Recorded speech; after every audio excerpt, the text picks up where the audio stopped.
in your opinions, what are some of the signs that divorce may be the right thing to do?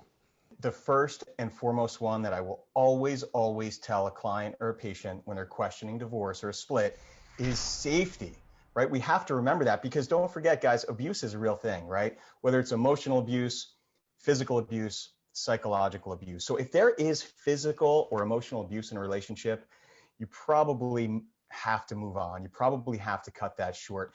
The other two, number one is if your spouse has an addiction and they're not willing to get help, that's going to prove to be really, really challenging to make a relationship work. Now, addiction can be cured, it can be helped, but sometimes people don't want the help. And that's where things get really hard, and you have to sort of set that ultimatum to go on and live your own life. And the third one that I find is, and this is personal tolerance, but infidelity.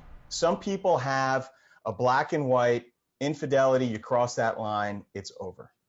As it relates to infidelity, I think it's rarely an isolated incident, right? There's, in my experience dealing with clients and friends, there's a high recidivism rate with infidelity. And we actually deal with that within relationship agreements. So on the front end, when we do a prenuptial agreement, if our fiance has a very blemished track record in terms of monogamy, we may want to impose financial penalties within the context of a prenuptial agreement if there's an episode of infidelity.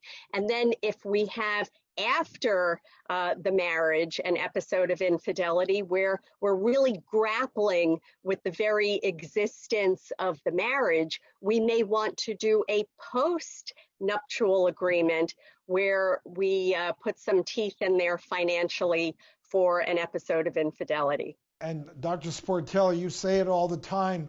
When you're in a period of high level distress, stress, your emotions are high, as for so many of us coming out of the pandemic, it's not the right time to make huge decisions that will last a lifetime, i.e. like divorce. So, obviously you want to try to reconcile, and I think right now, because it's such a precarious time, you need to give it time to breathe a little bit before you jump into something too abruptly.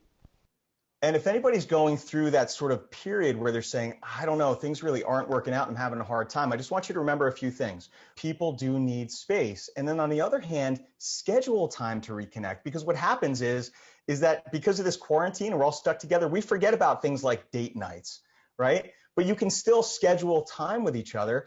And the other thing that went out the window with quarantine, believe it or not, was your sex life. So make sure that romantic sex life is still going on. And most importantly, empathy. Share the load a little bit, because this is stressful for everybody. So just know it's not just about you. Have a little bit of empathy and share the load.